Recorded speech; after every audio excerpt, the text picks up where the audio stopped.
We have an executive committee of 4 officers and a total board size of 9. The committee meets monthly and the board meets every other month. It feels overkill to me to have such an active executive committee, particularly given our small size. Am I missing something? Is there a reason to have such an engaged executive committee?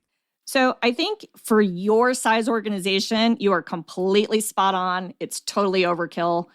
I think you're not missing anything. Like at the end of the day, there's a trend when you look at all the national trends about executive committees in general for nonprofits that aren't huge, like don't have huge boards, right? You've got a board of 9, whether it was even 15 board members isn't a huge board, but you hear these crazy anomalies of like a board that's got 30 or 50 people, then yeah, maybe an executive committee makes sense because you need to kind of activate things in between meetings because you can't get, the time sensitivity of getting the full board together and meeting quorum requirements and bylaws is tough. So, the trend is away from executive committees, either like completely dissolving them or actually just only using them on a very limited basis, right? Like maybe it's for the annual ED evaluation. Maybe it's for like a time sensitive or crisis situation.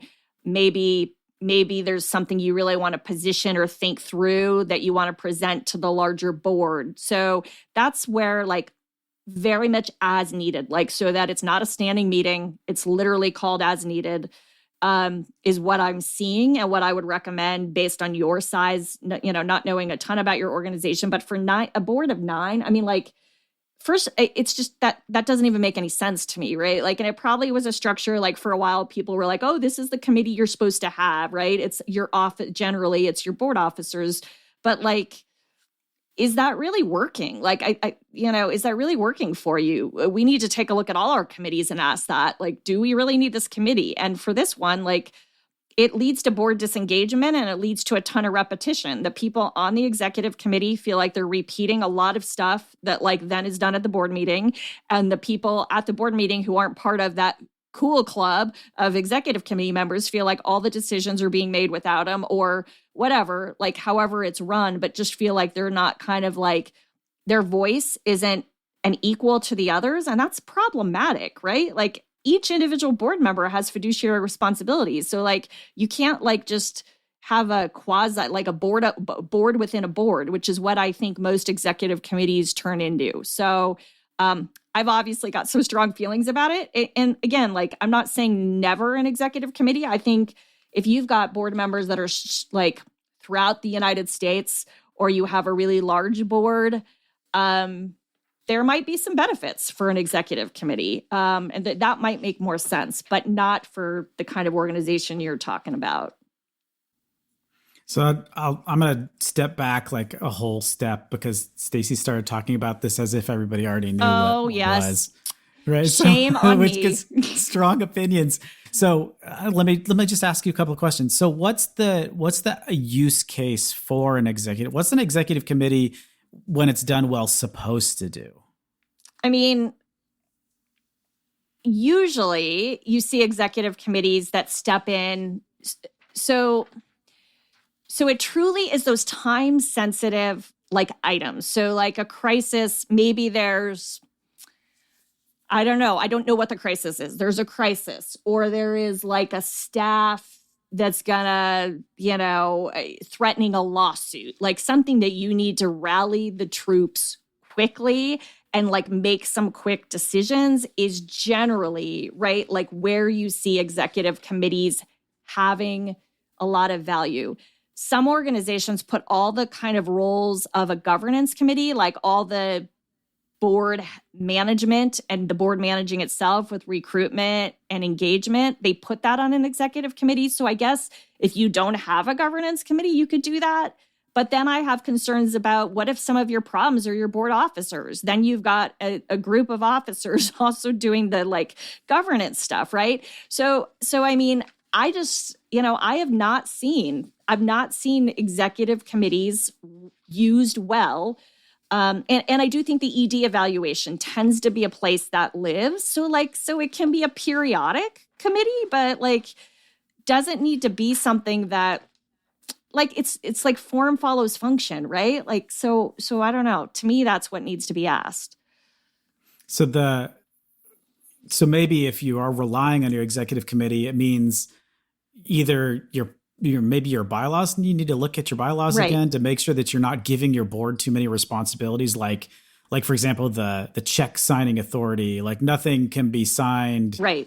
over $1,000 without the board's approval or something. Like maybe you've got something dumb like that you need to address. And that's the reason you need to keep dragging these poor people in to sign checks or something like that. Yeah. You know or what, to maybe, your point, though, Andy, Yeah. bylaw, like I think bylaws are the first place. And like the bylaws should say what the executive committee can't do. Like you and I have both seen where an executive committee could theoretically, because the way their bylaws are written, hire an executive director, just that executive committee, or fire an executive director. That is not a committee's role. That is the whole Right. board's role, right? Like, which is Right. why I get so bent about this, because I think sometimes people oh, the executive committee can approve the budget or change the budget. Like, no. Like, then what's the point of having a board? Have a board of 4 people if that's what you want to do. Like, right? Yeah. Or if they're so disengaged that you can never get quorum and the only thing you can ever get done is through the executive committee, that points to a different problem that you're probably going to Yeah. So I think we've learned something today. Like an executive committee feels like the appendix that you just need to get removed because there's no real good use for it anymore. I've not seen anyone using it well, other than, like I said, if there's something really time sensitive or, there's other couple of factors, but of size of the board or spread across the country. But do away, be gone, simplify your life, right? Like everyone will thank you for it. I promise. Nonprofit governance. Nonprofit answers. Nonprofit board. Nonprofit management. Nonprofit marketing. Nonprofit resources. The Alliance for Nevada Nonprofits presents Nonprofit Everything, the podcast about everything nonprofit, with your host, Andy Shurik and Stacey Wedding. Welcome, everybody, to another episode of Nonprofit Everything. Thanks for joining us today. We really appreciate that you're here. I'm glad that when the new episode thing pops up, you decide to click that and say, hey, let's see what Andy and Stacey have to talk about today. So we've got a few good questions. We've got some guest experts, a whole stack of guest expert questions coming up pretty soon. So stay tuned for those. If you have questions, if there's somebody you want us to talk to, if there's somebody you want us to reach out to, we're happy to do that. Come up with a question for them. And hey, Stacey and I will call them, chase them down, and get them to answer it. That would be fun. So if there's somebody hunt them down. Yeah, you want to know like what does a funder really want to know when they're asking us these questions, or our auditor said this thing that I don't understand. What does it mean? Like anything you can think of, send them to us. We will get the answer for you, which is like, how cool is that? It's like this totally free service, and the only thing that you have to pay for it is the little bit of pain and suffering of listening to the music right at the beginning. That's pretty much it.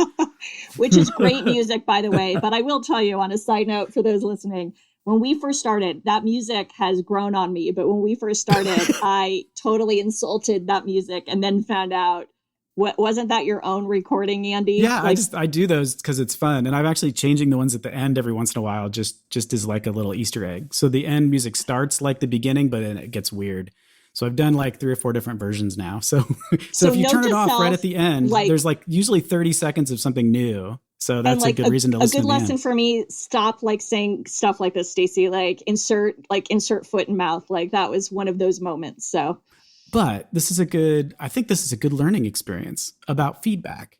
So if there's something you don't like about this podcast, I think it would be amazing that you let us know. If there's something that we could do better, if there are people you want us to talk to that are different who we usually normally talk to, if there's topics you want us to tackle that we're not normally tackling, if it's too long, if it's too short, if you don't like the fact that it's in stereo, what don't you like? Let us know. And we're here to make this something that you want to click the button when a new episode pops up, that you're excited about it. So tell us what we could do to make you excited about listening to that next episode.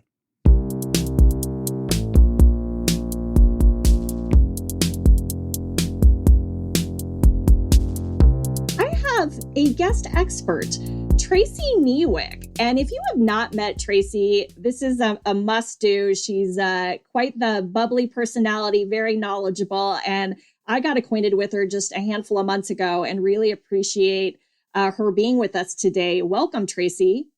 Hi, Stacey. Thanks for including me. So Tracy just, I'll give a super quick bio, but have her dive into the good stuff. She is the president and chief people strategist. Is that not like the coolest name ever, title ever? I love that. Anyways, president and chief people strategist of her consulting firm, TGHR Consulting. And at the sort of tagline is they provide solutions for your human capital needs. So we all have human capital needs, any of us working with people, right? And so it's great to have a people expert on the show. Tracy, tell us a little bit more about yourself. Anything of your passions, your interest, your background you want to share with our audience. Well, thanks. Yeah, so I'm from the Midwest. I was born in Chicagoland, and I moved to Nevada to attend UNLV, thinking I would be accomplishing a hospitality management degree and go into operations in the hospitality and gaming industry. And then I realized through that journey how much I loved organizational psychology and human resources. So I was blessed to open the MGM Grand when I was still going to college. Back in the days, we took 100,000 applications to hire 10,000 people, pre-internet. Wow. So that was pretty crazy, right? How far we've come with technology, right? I can't even imagine. I got to just stop you there. Anyone who's ever opened a hotel, right? Like it is a beast. Like, so any of our listeners, if you've ever known someone who's done it, I mean, people say you pretty much give your life to that until it gets opened. Was that your experience? It definitely calls for a personality type. Yes, we always joke that we're gluttons for punishment, but we would do nothing. We'd rather do nothing else. So there's this team of business professionals that seems to be drawn to these opening projects, but it's a lot of fun. And there's nothing quite like opening the doors on the first day and see the team come together.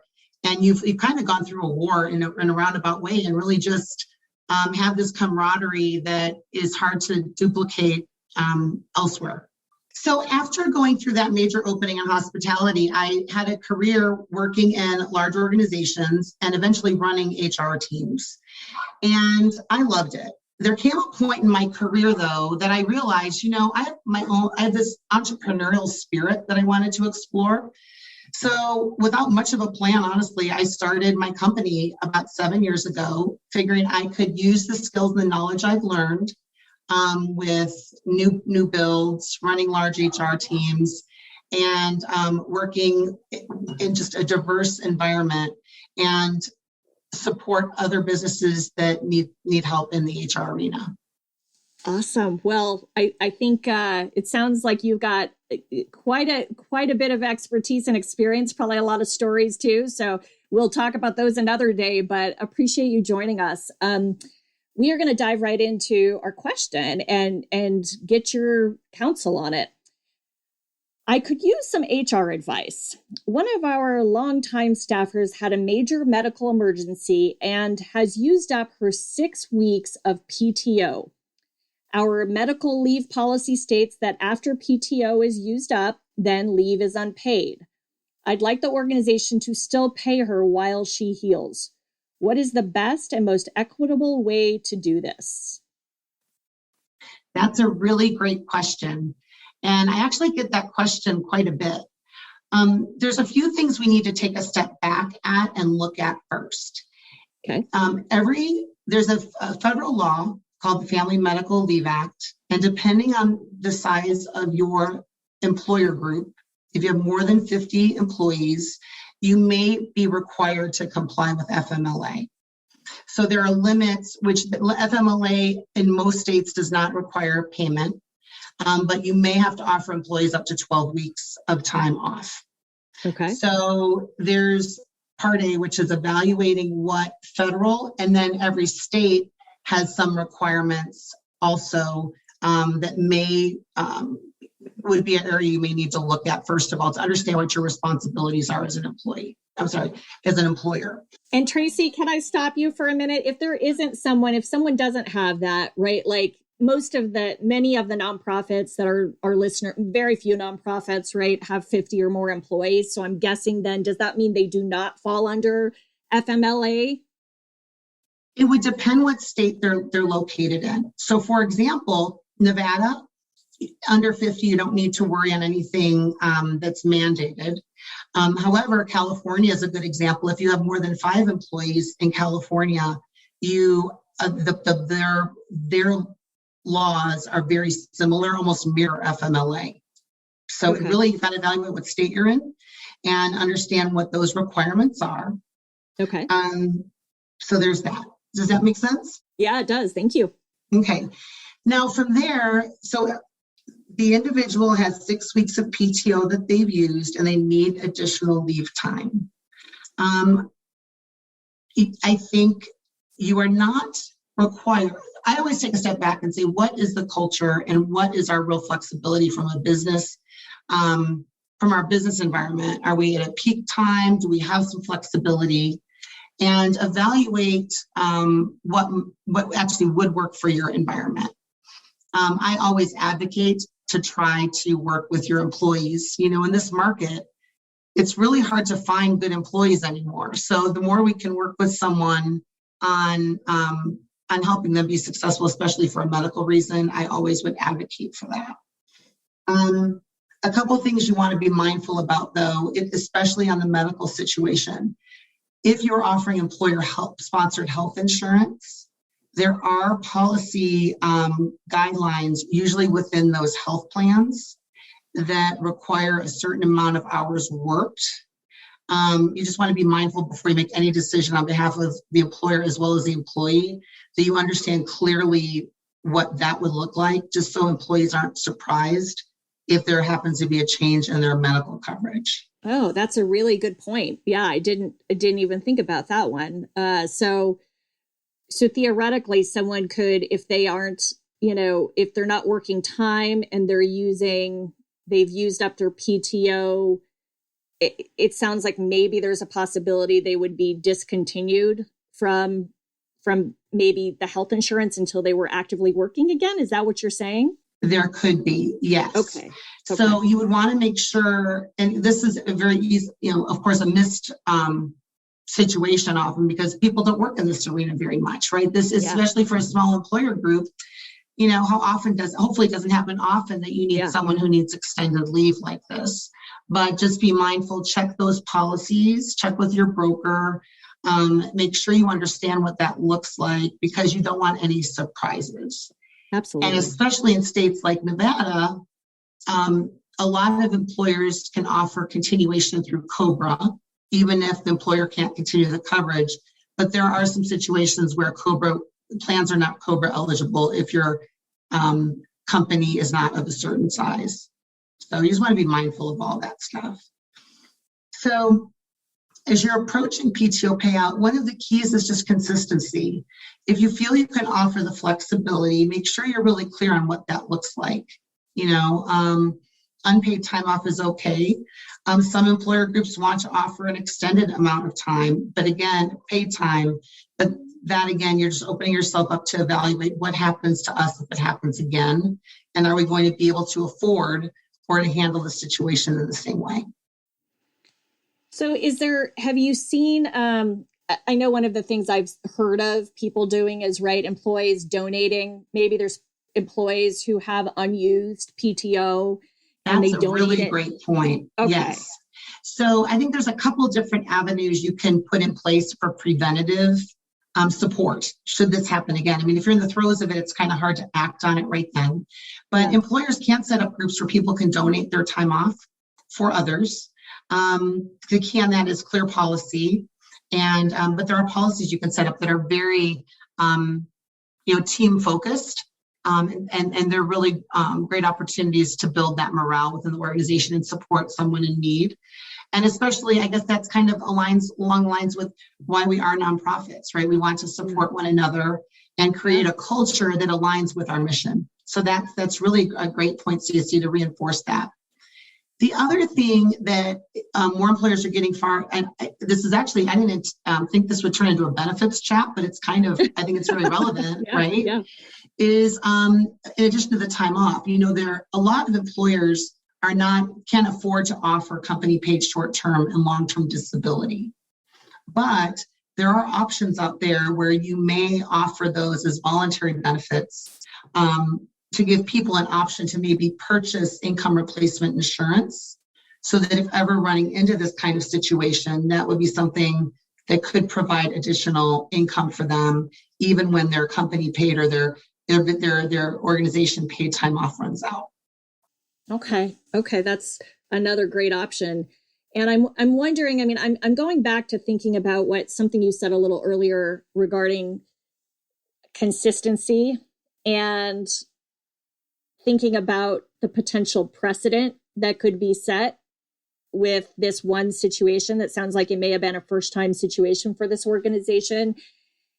And I just wonder if you do you have a sense of, would your advice be to potentially, obviously you keep a consistent policy, you have a consistent way of doing this, versus, for example, having some discretionary clause at the front of your employee handbook that allows you to make an exception? Like, I don't know, like, I guess I'm trying to just balance like kindness and humanity with the rules, the precedent, and the business risk management piece of this. And how does someone navigate that?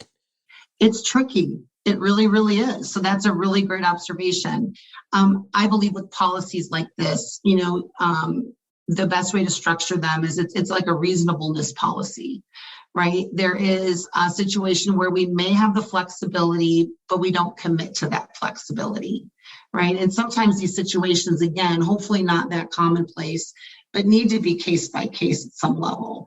Now, if it becomes more of a pattern, there's certain things you can evaluate. Is it you could start setting up a real structure where you look at job performance, and maybe certain roles in the organization may have different value or maybe the person can work. And at this stage, a lot of people are starting to work remotely, right? So I may not be able to physically come in the office, but I might be able to get some work done from home. So I think there's so many different components you need to look at to commit to giving anything more than your initial paid time off policy states. I would not ever advise of that, but there is a reasonableness. But you also have to keep it. But ultimately, you still need to keep your organization running. Yeah, right. Sustainability, key question, key thought for nonprofits. Yeah, and if it means that the person may have to, you may just have to leave. They may just need a couple months away, and then when they're ready to come back to work, there could be a new opportunity for them. It's not necessarily saying goodbye forever. And I find most employees that are in these situations understand and want, and it's a really open two-way conversation. Would there be an opportunity to, have you ever seen it like in a situation like this one where someone approaches it with a bonus? And I realize a bonus would be taxed, but like a bonus if their paid time leave is off, like, I don't know. I mean, that's probably mixing. I'm probably getting into dangerous territory with that question, but I have to ask it in case it's on people's minds. Explain your question, please, a little bit. So like a bonus. So I'm wondering if people ever think, okay, so you've used all your paid time off. We still want, you still need time to heal and recover. And so we want to give you some kind of financial incentive. Instead of changing a policy, is there an opportunity instead to offer a bonus? Yes, I have seen companies do that. And it really depends on the group and the leadership and their ability to spend.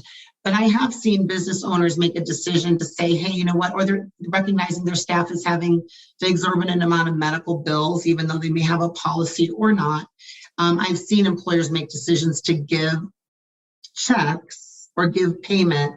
But again, it's just a little bit, you just need to be aware that that could set precedents for you. And some of it becomes just a cost benefit analysis, right? Maybe it's not what, the law would suggest you do, but sometimes in our organizations, I think there's balance. Don't tell my attorney friends; they probably would get upset with me for saying that. But I really think, again, I believe in servant leadership and really compassionate leadership. But we also want to make sure we have those structures to set healthy boundaries as well.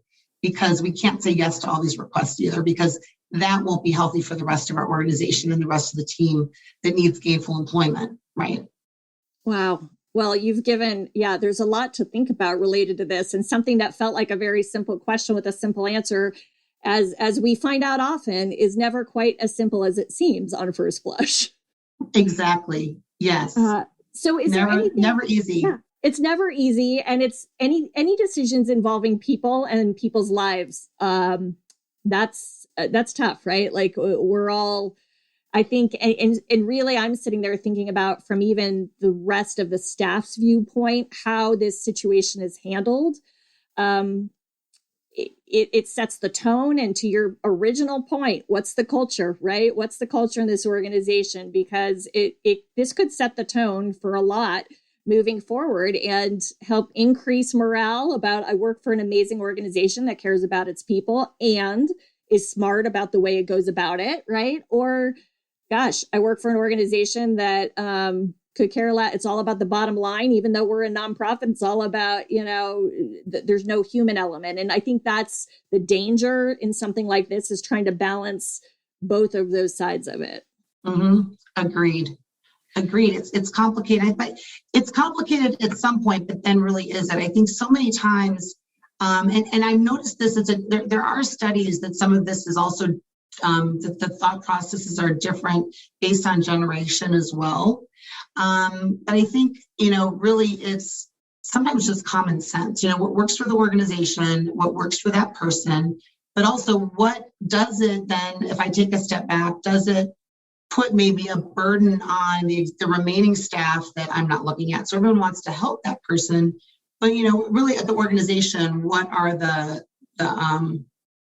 benefits, and where do we need to align fixes to make sure we don't get, don't make even if we make a different decision, that we have a plan B in place to make sure that the operation continues moving forward.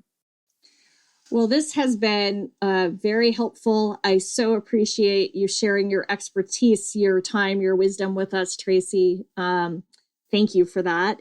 And I would love to, as a closing question, ask if there's anything else you want to share with our listeners before we wrap it up today. Well, again, I really appreciate the invitation to join you today. I have a very soft spot in my heart for nonprofit environments. One of my very first clients as a consultant, actually my two first clients, were in the nonprofit arena in the Las Vegas marketplace. And I just recognize the good work your organizations do. And something that I often put into my for-profit businesses is the value added in getting engaged with the local nonprofit community. I think it's one of the best value adds to build teams. They collaborate, they get together, they get to do something for the community. And I think those are some of the best team building experiences that you can have. And if anyone would ever like to learn more about, what I do, I provide fractional HR consulting. So I help with culture development, people planning, HR compliance. They can check out my website at TGHRconsulting.com or email me directly at Tracy@TGHRconsulting.com. Awesome. Well, we will put your contact info in the show notes. We really appreciate it. And we also I know the nonprofits are going, oh yeah, I need to reach out to her if she's got access to employer groups who can help us with our volunteer efforts or with anything. Nonprofits are oftentimes looking for that. So, and I sincerely mean that. I'm always looking for groups that we can send my employer groups out to help. So I would love to learn more about that as well. Very cool, Tracy. Well, thank you again for being with us. And thank you to all of you for listening to another episode of Nonprofit Everything. As a reminder, we make the show possible through your questions. So you know how to find us, nonprofiteverything.com, or you hunt down Andy and I. You've got our contact info, and let us know what your questions are. So thank you. And thanks again, Tracy. Thank you.